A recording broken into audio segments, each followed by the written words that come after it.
அனைவருக்கும் வணக்கம்பா. தமிழச்சி அனுசூயா கற்பது தமிழிலிருந்து. இந்த பதிவில் நாம் காண இருப்பது சங்க இலக்கியம்பா. குறிப்பாக பாட்டும் தொகையும் என்று நாம் கூறுவோம். இன்றைய பதிவில் நாம் காண இருப்பது பாட்டு அப்படிங்கிற அடங்குகின்ற 10 பாட்டு பற்றிய கூடுதல் தகவல்கள் காண இருக்கின்றோம். முழு தகவல்கள் இருக்கின்றன. அதனால் வீடியோவை முழுமையாக பாருங்கள். நன்றி. வாங்க வீடியோக்குள்ள போகலாம்.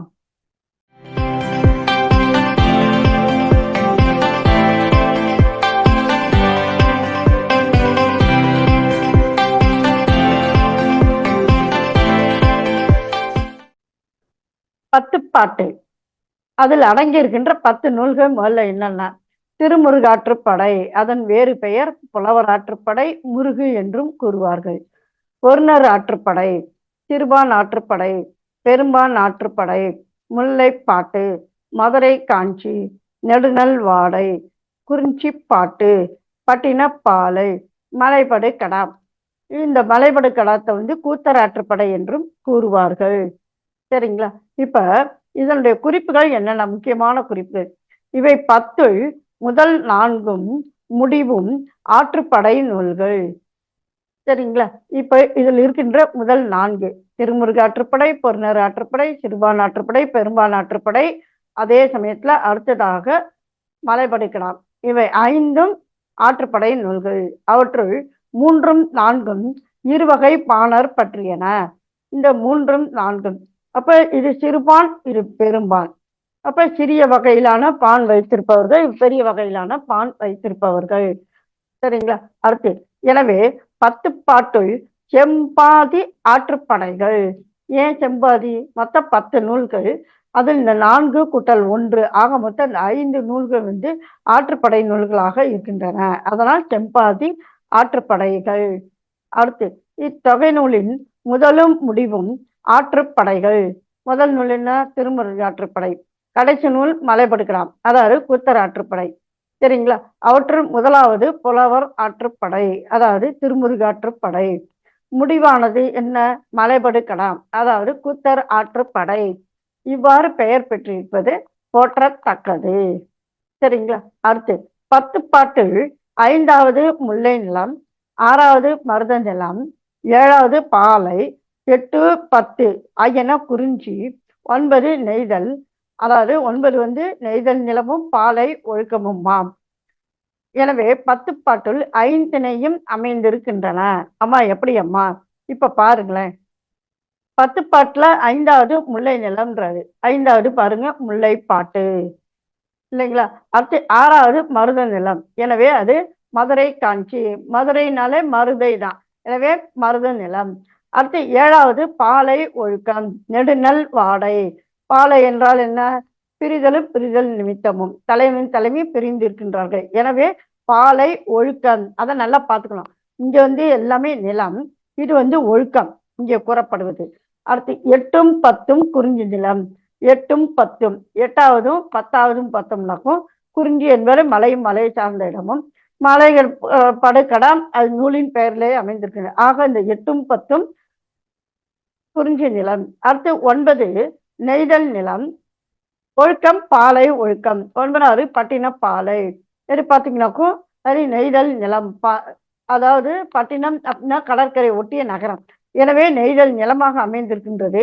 ஆனால் பாலைன்னு இருக்கு பாருங்க. எனவே ஒழுக்கத்தில் அமைந்திருப்பது பாலை ஒழுக்கமாக அமைந்திருப்பது. சரிங்களா? ஆக 10 பாட்டுல 5 திணையும் இருக்கின்றன. 5 திணை இப்ப நம்ம பார்த்த இந்த முல்லையிலிருந்து இது வரைக்கும் பார்த்த வரைக்குமே பார்த்தீங்கன்னா எல்லாமே 5 திணையாக இருக்கின்றன. சரிங்களா? அடுத்த குறிப்பு என்ன அப்படின்னாக்கும், இந்த 10 பாட்டுல 5, 7, 8, 9 ஆகிய 4ம் அகம், பிற புறம். பாருங்க, 5, 7, 8, 9 ஆக மொத்தம் இந்த 4ம் பார்த்தோமானால் அகநூல்களாக அமைந்திருக்கின்றன. அப்ப இந்த 10ல 4 போச்சுன்னா மீதி 6ம் புற நூல்களாக அமைகின்றன. சரிங்களாப்ப? இப்ப நம்முடைய 10 பாட்டு நூல்கள் இருக்கு இல்லையா, இங்க முதல்ல 5 நூல்கள் இருக்கின்றன. அடுத்த கட்டத்துல 6 முதல் 10 நூல்கள்ப்பா. சரிங்களா? இதுல முதல்வாக இடம்பெறுவன நூலின் பெயர், பாடியவர் யாரு, பாடப்பட்டவர் யாரு, அந்த பாடலின் அடிகள் எத்தனை அடிகள், பாடுவதற்கான காரணம் என்ன என்பதை பற்றி. சரிங்களா? முதலாவதாக திருமுருகாற்றுப்படை. மதுரை கணக்காயனார் மகனார் நக்கீரர் பாடியிருக்கின்றார். அவர் குமரவேளை பாடியிருக்கின்றார், அதாவது முருகனை பாடியிருக்கின்றார். 317 அடிகள் இருக்கின்றன. காரணம் கூறப்பெறவில்லை. சரிங்களா? அடுத்து இரண்டாவதாக பொருந்தர் ஆற்றுப்படை. பாடியவர் முடத்தாம கன்னியர். பாடப்பட்டவன் சோழன் கரிகால் பெருவளத்தான். பாடல் அடிகள் 248. இந்த பாடலுக்கான காரணம் கூறப்படவில்லை. அடுத்து சிறுபா நாட்டுப்படை. பாடியவர் இடைக்கழி நாட்டு நல்லூர் நத்தத்தனார். ஒய்மா நாட்டு நல்லியக்கொடனை பாடியிருக்கின்றார். பாடல் அடிகள் 269. பாடலுக்கான காரணம் குறிக்கப்பெறவில்லை. பெரும்பா நாட்டுப்படை. பாடியவர் கடியலூர் உருத்திரங்கண்ணனார். பாடப்பட்டவன் தொண்டமான் இளந்திரையன். பாடலடிகள் 500. பாடல் குறிப்புகள், அதாவது பாடியதற்கான காரணம் குறிக்கப்பெறவில்லை. ஐந்தாவதாக இடம்பெறும் நூல் முல்லைப்பாட்டு. காவிரி பூம்பட்டினத்து பொன் வாணிகனார் மகனார் நப்பூதனார் பாடியிருக்கின்றார். யாரை பாடினார் என்ற குறிப்பு இதில் இடம்பெறவில்லை. பாடல் அடிகள் 103. காரணமும் குறிக்கப்பெறவில்லை. சரிங்களா? நூலின் பெயர் மதுரை காஞ்சி. பாடியவர் மாங்குடி மருதனார். பாடப்பட்டவன் தலையாலங்கானத்து செருவென்ற பாண்டியன் நெடுஞ்செய்யன். பாடல் அடிகள் 782. பாடலுக்கான காரணம் குறிக்கப்பெறவில்லை. நெடுதல் வாடை.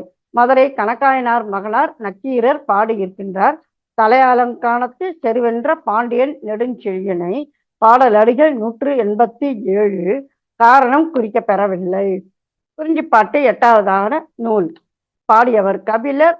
இதுல என்ன, யாரை பாடினார், அதாவது யாருக்காக பாடப்பட்டது என்பது குறிப்பு கிடைக்கவில்லை. ஆனா பாத்தீங்கன்னாக்கா ஆரிய அரசன் பிரகத்தனுக்கு தமிழ் அறிவித்தற்காக பாடப்பட்டது என்கின்ற காரணம் கிடைக்கப்பெறுகின்றது. பாடல் அடிகள் 261. 9வது நூல் பட்டினப்பாலை. கடலூர் உருத்திரங்கண்ணனார் சோழன் கரிகால் பெருவளத்தானை பாடியிருக்கின்றார்.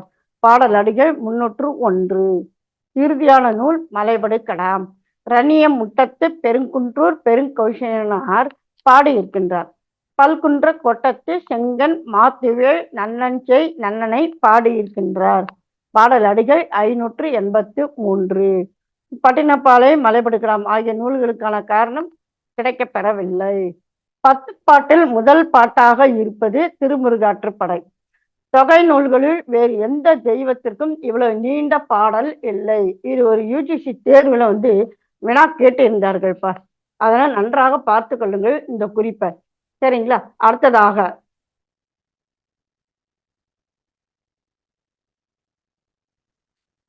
பத்துப்பாட்டில் அகப்பொருள் பாடல்கள் குறிஞ்சிப்பாட்டு, நெடுநல்வாடை, பட்டினப்பாலை, முல்லைப்பாட்டு ஆகிய 4 என்று கூறுவர்.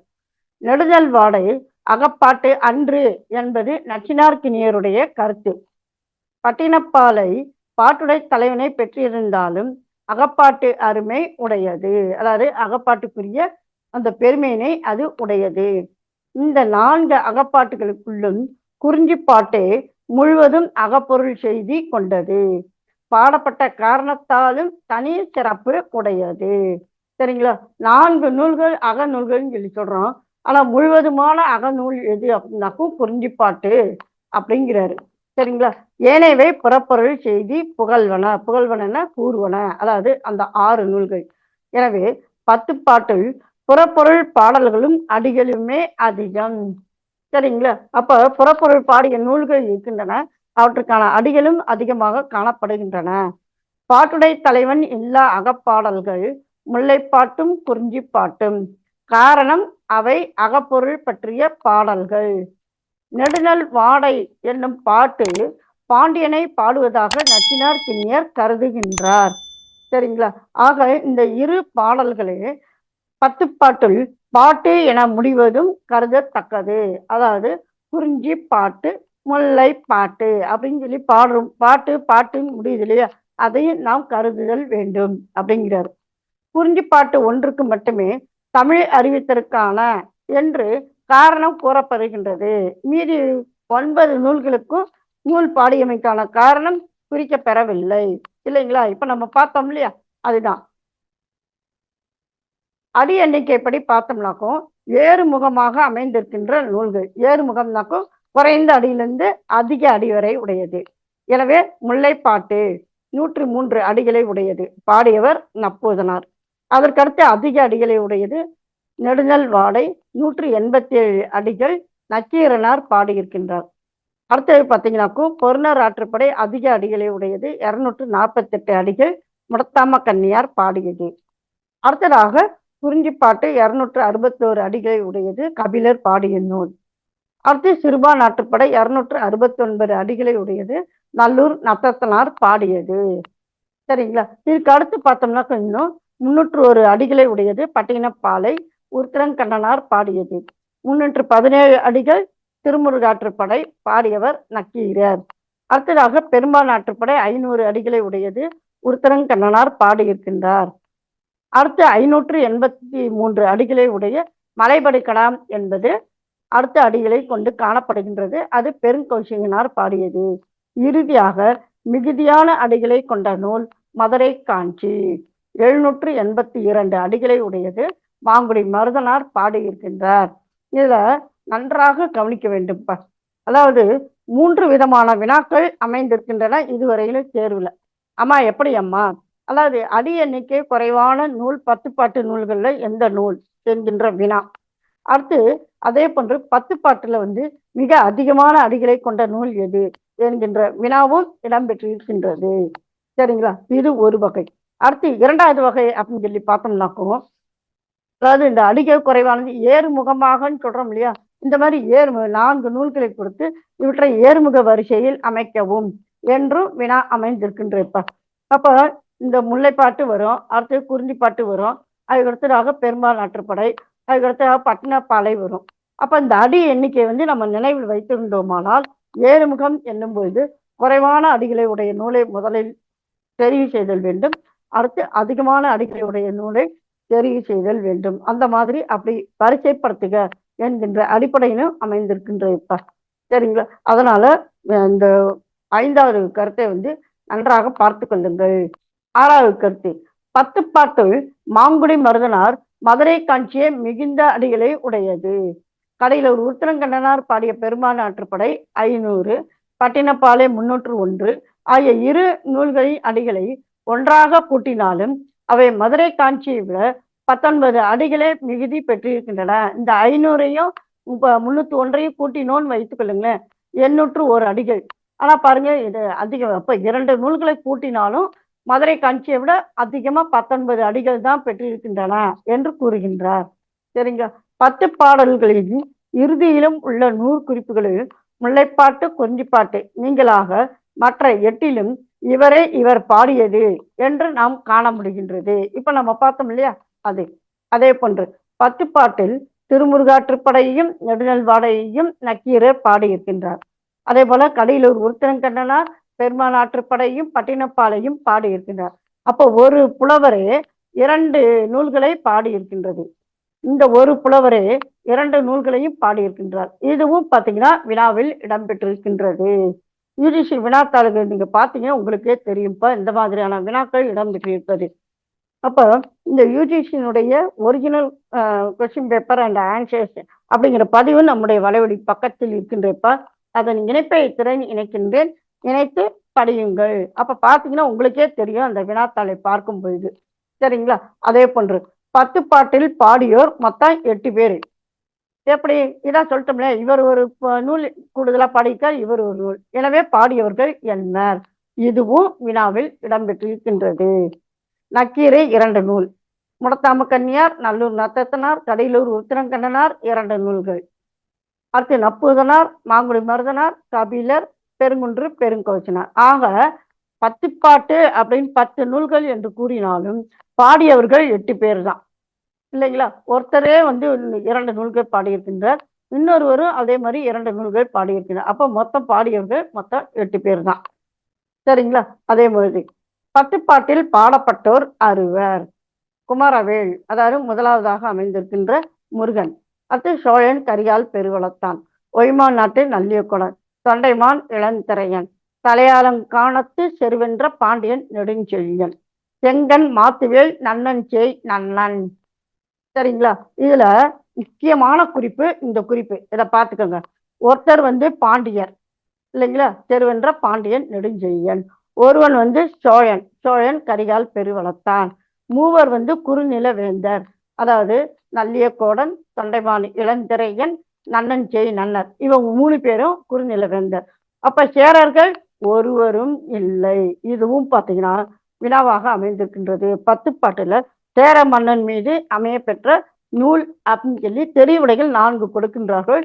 எதுவும் இல்லை என்பது 4வது தெரிவுரை. அதைத்தான் தெரிவு செய்ய வேண்டும். சரிங்களா? அதனால இந்த குறிப்பை ஒவ்வொன்றையும் நன்றாக பார்த்து கொள்ளுங்கள் இப்ப. சரிங்களா? அடுத்து பத்துப்பாட்டில் 100 பெயரிலேயே இடம்பெற்றிருக்கும் நகரங்கள் 2. ஒன்று மதுரை, அதாவது இயல்பான பெயர். மற்றொன்று காவிரி பூம்பட்டினம். இது காரண பெயராக அமைகின்றது. சரிங்களா?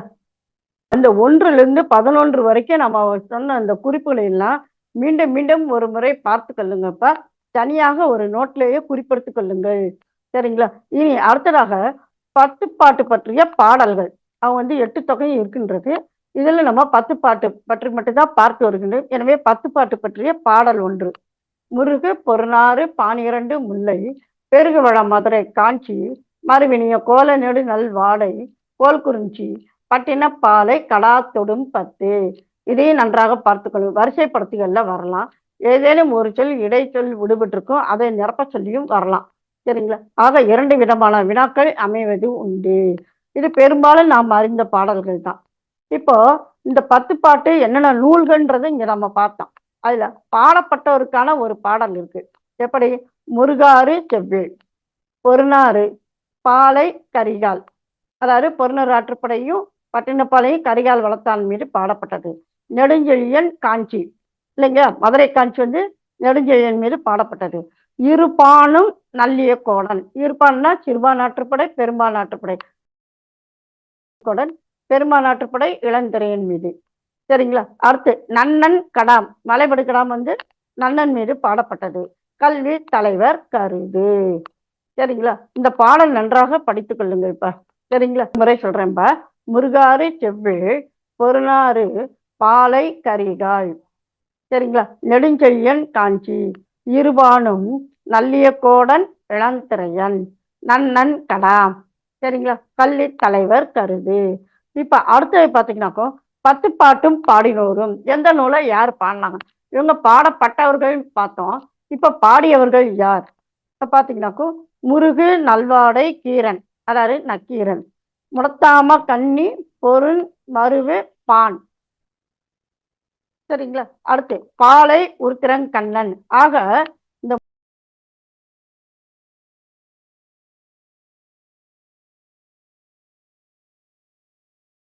புரியும் நத்தத்தன்.